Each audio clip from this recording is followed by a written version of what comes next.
What if I told you that imposter syndrome was one of the greatest lies you're telling yourself in your own pursuit to success? That's the very question I recently asked a room of approximately 50 high-performing sales professionals, business owners, and entrepreneurs. You know, it's always scary to challenge something that has become such the norm of discussion, a term that has become so popular to use.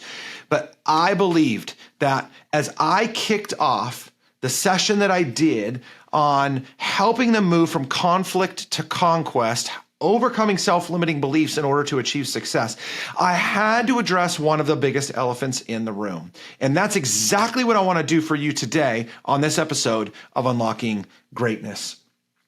You know, it's important that we challenge the norm, that we challenge the thoughts that run through our head, the thoughts that people all over the country, all over society easily attribute themselves to. And so I've long heard, and by long, I mean over the last couple of years, heard people using this term imposter syndrome over and over and over again.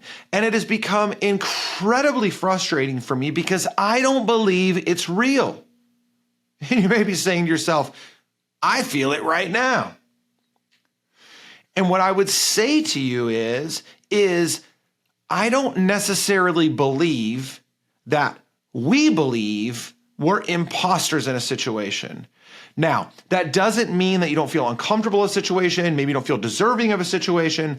I understand that. But it is just too easy to associate ourselves with that label, when in fact, I believe that there are some other key factors at play here. I also want to say that your feelings are real. If you're doubting yourself, that's real. If you're uncomfortable, that's real. If you're questioning the environment you're in, that is real. Your feelings are real, most likely. But again, the term, it's just been overused, and I think that it's over-identified with, and it's incredibly, incredibly dangerous. So before we dig into that, I want to talk a little bit about, just briefly, what imposter syndrome is in terms of what we've deemed this term to be in society today. When people say that they are feeling like an imposter or they suffer from imposter syndrome, what they mean is that they feel like they're unqualified, they're incompetent to be in the situation that they're in. They're in a room with people that are way smarter than them, more qualified than them, more successful than them. They would even go as far as to say that if they happen to find themselves on that stage or receiving that award or achieving that level of success, that somehow it happened by dumb luck, that they didn't deserve it, but they just happened to get it. And that is such a huge miss for so many reasons. So again, I want to encourage you to consider that before you judge me for this, even though if you've been listening to this podcast, you know this is the way that I think, that I'm always trying to challenge terms and ideas and opinions, even my own, that before I lose you, I want to present something to you that I think is going to be incredibly helpful for you as you process what I'm trying to say here, what I'm trying to communicate and help you to understand. I should also say, by the way, I'm not trying to tell you you're wrong.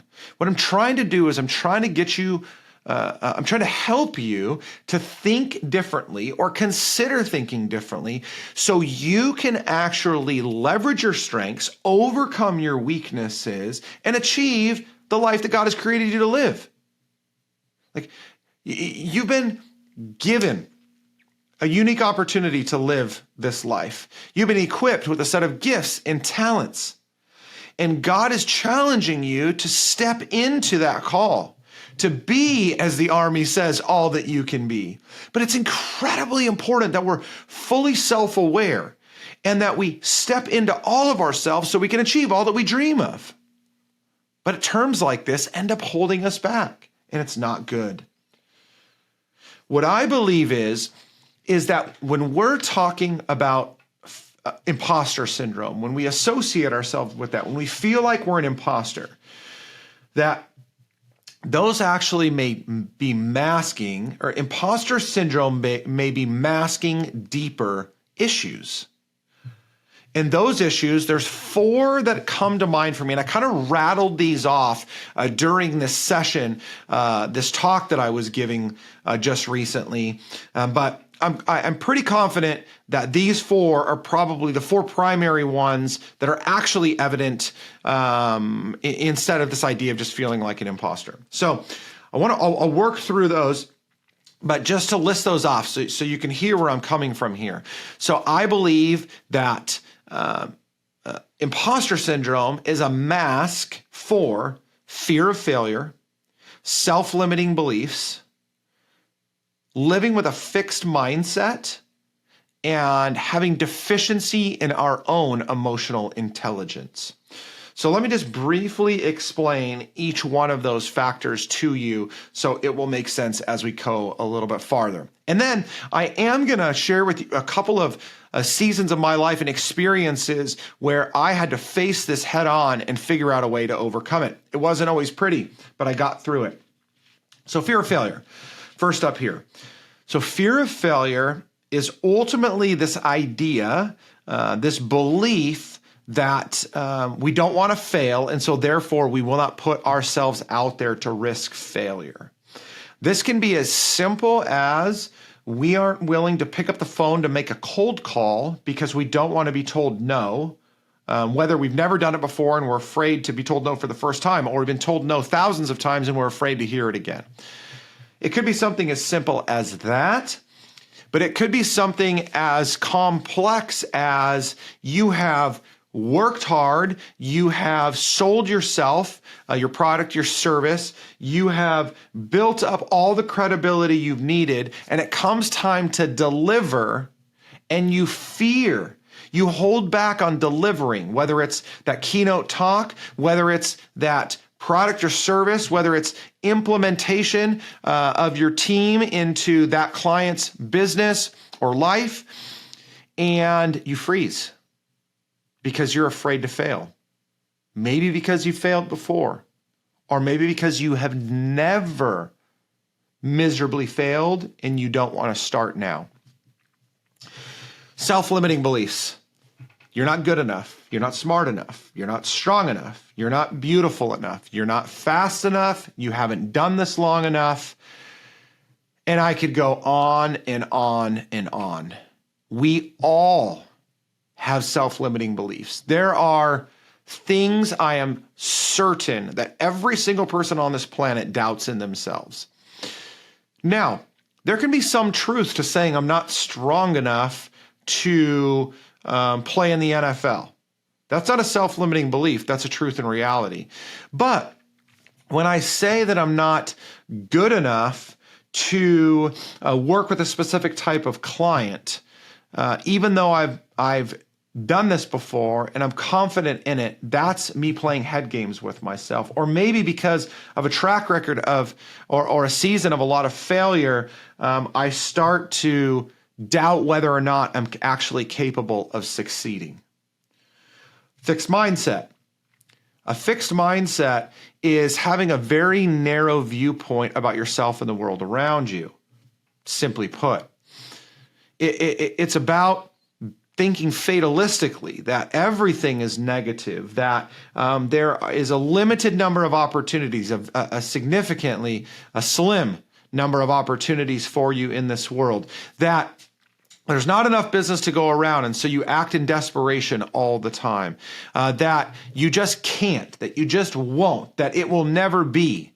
If you speak terms like that regularly, it's likely that you possess some level of a fixed mindset. The opposite being a growth mindset. Angela Duckworth wrote about this exceptionally well in her book, and I cannot encourage you enough to read Mindset by Carol Dweck, and then also Grit by Angela Duckworth. I think that both of those books are just phenomenal, and they both address this issue. I know initially I just said Angela only, but both Carol Dweck and Angela Duckworth have done a great job of addressing this idea of being gritty, about having a growth mindset and not thinking narrowly. Anyway, so the final one is a deficiency in emotional intelligence. I remember back to 2015 and 16 that EQ, emotional intelligence, was making waves. People were writing books on it. They were talking a lot about it. And what was fascinating was everybody thought they were super emotionally intelligent, super self-aware. And the reality is that as personality assessments and EQ tests were going out, it was absolutely not the case. The farther we've gotten away from that craze of EQ, I think the less self-aware we become, the less emotionally intelligent we become. All you need to do is sit down and talk to somebody for any period of time, and what you will recognize is things that they think they're good at, things that they think they're off about, things that they think they're bad at. They could be off at. And so there is just a huge deficiency in emotional intelligence. And so I want you to think about this. Back to this idea of imposter syndrome. You feeling like you don't deserve to be in a situation could be because you fear failure. It could be because you have some self-limiting beliefs. It could be because you have a fixed mindset. And or it could be because you lack some level of emotional intelligence, self-awareness, how to handle yourself in a situation. Any one of those things could be key factors. Here's the good thing. In order to overcome imposter syndrome, the only way to really do it is to tell you that you're not an imposter, that you deserve to be here. But if we understand that there's a high likelihood that one or more of these four things are the actual reasons why we feel like an imposter, we can address these things. And I'm going to talk a little bit about each one of those here in just a couple of minutes. But before I do, I want to share with you two quick experiences that I personally encountered that could have been labeled feeling like an imposter, maybe, but we weren't using these terms in 2012 when the first one happened, nor in 2018 when the second one happened. And so I had to chalk them up to what they really were, and I had to do something about them. So the first one was, actually, it was August of 2011. I was on a missions trip in Haiti with one of the pastors of the church that I was attending. We were close friends. He was one of the two leaders on the trip. And we were sitting in this brutally hot, exceptionally humid, unair conditioned, unelectrified living room. The whole house had no electricity, no air, mosquitoes everywhere. It was brutal. But we were sitting down in there after a night of worshiping and just praying for our time. I think we were we were winding down the trip. Anyway, and I mentioned to him that I thought he was going to go out he was going to be one of the next pastors from our church to plant a new church. I loved him and his wife. My wife and I loved he and his wife. And so I just wanted to tell him that we were willing to support he and his wife should they go out and plant a church. And if you've read my book, you know the story. He said to me, as a matter of fact, my wife and I have been praying and we want you to go out and start a church with us. I had no idea what he was talking about. I mean, the leader, the want to be important, the want to be involved, the want to use my gifts and talents guy, he was pumped. Like, oh my gosh, I can help go out and start a church? Absolutely. But deep down inside, I was like, what? I had never been in church leadership. I hadn't been in any kind of ministry capacity for that long. I had just recently started teaching kids.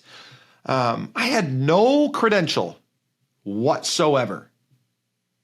So I absolutely could have been like, oh, no, I'm an imposter. I don't deserve to be here.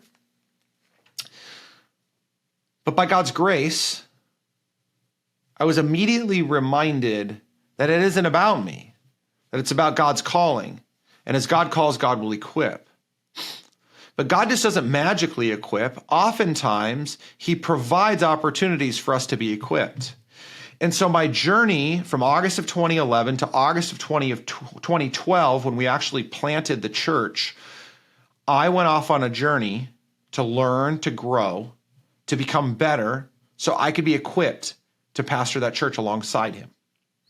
Now, did I earn the right to be there? I don't think so. Did I have the education, accolade, credential to be there? Absolutely not. But I wasn't going to let that hold me back. And it was tough when I got started, but I just got after it. I applied for and was accepted into a year-long biblical training and biblical studies and pastoral training program to learn more about the Bible, to understand more about leadership, biblical leadership. I surrounded myself with other men that had planted churches so I could hear from them, their experiences. I was learning and gleaning. I didn't take a defeatist mentality. I stepped in and was like, yo, if this is what I'm being invited into, if this is what God's calling me to, I'm all about it. I wasn't going to accept the fact that I didn't deserve to be there. I mean, I still don't. I'm not a pastor anymore, but I served as a pastor for 8 years, and I often felt like I didn't deserve to be there. As a matter of fact, I believe I don't deserve anything on this earth, and it's only by God's grace that I have anything. But if it's been given to me, it's my responsibility to utilize it to the best of my ability, and I wasn't going to squander that because I didn't feel like I deserved to be there. Fast forward to 2018, as I went back out into coaching for myself after a period of time of working for one of my clients. One of the first opportunities I had was a large consulting opportunity with a local organization here in Orange County, California. And they were in an industry that I'd never worked in before. They were selling a product that I had never had any experience before as a user or on the business side. And I remember going in and sitting down with the CEO, both the CEO and president. That was a husband and wife, and they both took the dual responsibility. And we had a great conversation, about an hour and a half. They asked me a bunch of questions about my experience, my expertise, my feedback and approach to what they were sharing were some challenges, some needs. And towards the very end, the wife looked me in the face. I would go to work with them for about 18 months or 2 years. And so I would learn that she was very direct, quite brash at times. But she looked me in the face, and rightfully so. She said, "You've never had any experience in our industry. So how will you help us if you've never been like us?" And in that moment, I had to make a conscious decision. Was I going to accept the fact that her truth, that truth, should prevent me from doing a great job? Or was I going to lean into the fact that my history with many other organizations in many other industries that was successful would lend to the success I was confident I could provide to that organization? And I looked her in the face and I said, "I appreciate you saying that, but I just want you to know that I don't need to know about your business to be successful. I will learn that over time. But experience tells me that a business problem is a business problem, and I can solve those. And I successfully have been able to solve those at that point for 6 years. And because of our 90-minute discussion, coupled with that confidence in my last statement, she gave me a shot. And I went on to produce significant revenue growth, helped to produce significant revenue growth for that organization over the next 18 months. It was good for the organization, and it was good for me that I was confident in that moment. And I did not bow down to this idea that I didn't deserve to be there, or I hadn't earned the right to get to that spot. I wasn't an imposter. Was I not as experienced as she was in her business? Absolutely. But that just meant I had to work harder to do so, to learn and grow. Okay.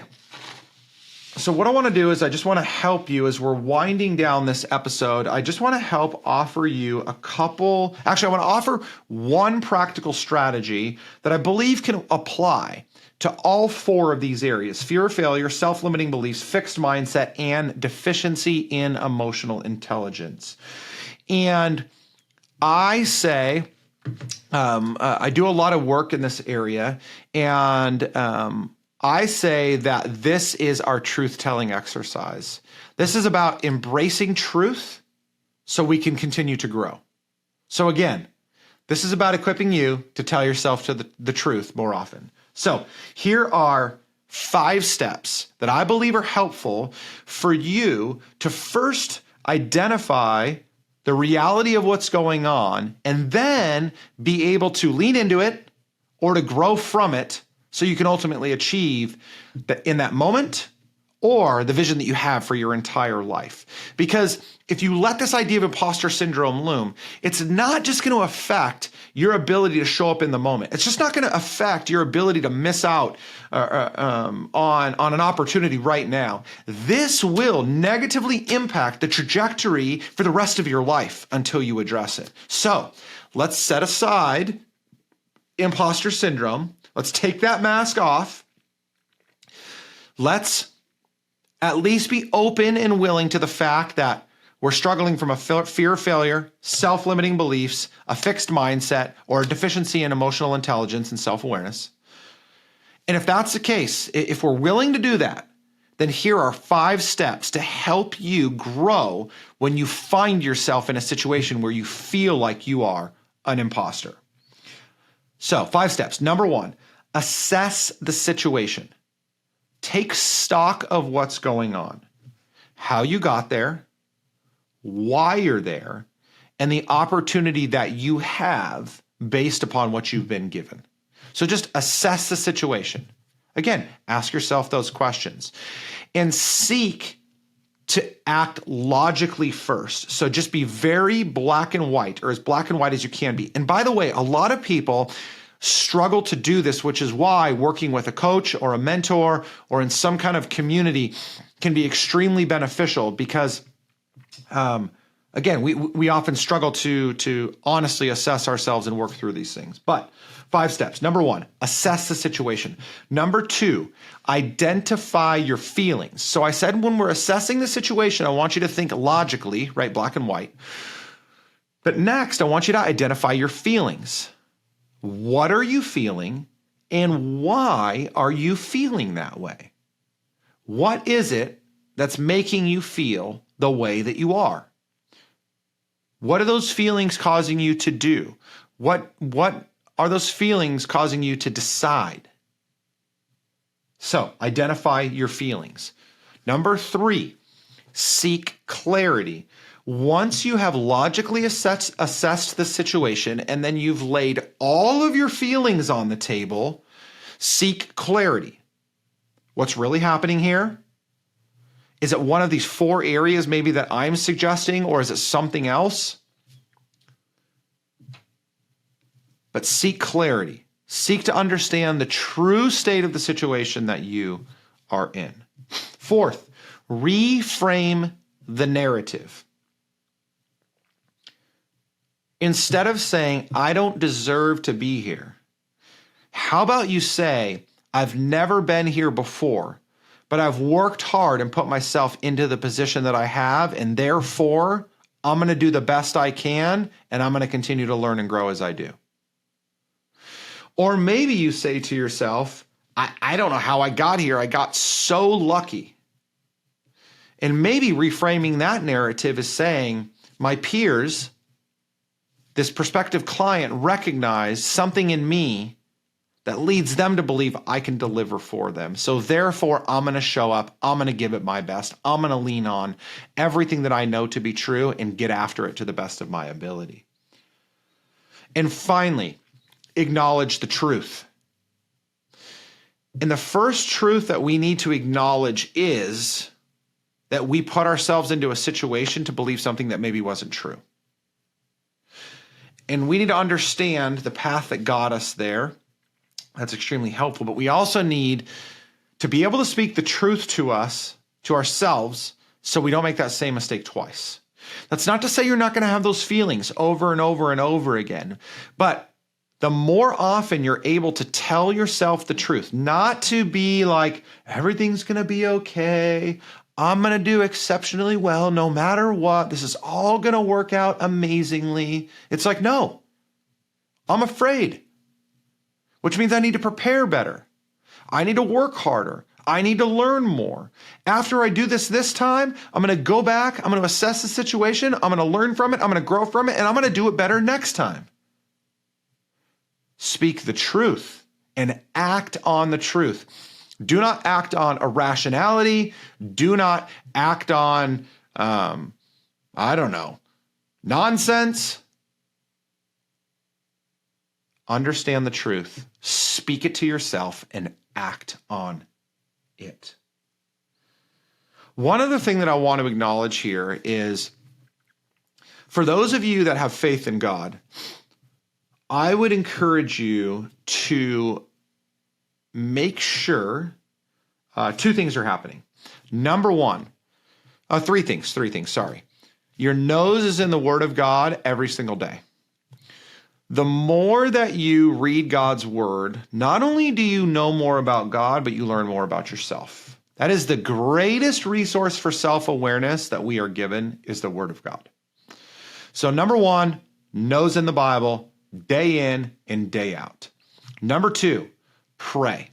This is something that I'm trying to work on more and more and more. But when we typically enter into the professional world, we check our faith at the door. It's not that we don't have it, but we just start to get more strategic, more analytical, and we forget that we have a God that is sovereign over all things.